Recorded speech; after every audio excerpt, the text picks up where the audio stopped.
tushda Rossiyaga borishini ko'rish.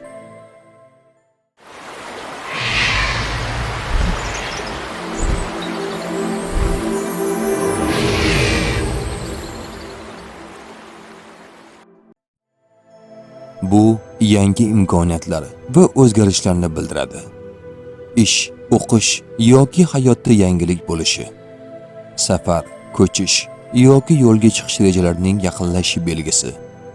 Qiyinchiliklardan chiqish, holat o'zgarishi, yaxshiroq sharoitga o'tishni ham bildirishi mumkin.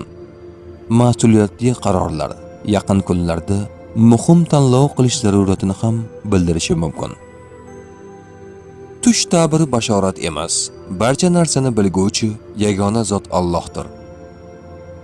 Ko'rgan tushlaringiz ta'birini bilmoqchimisiz? Unda kanalimizga obuna bo'ling.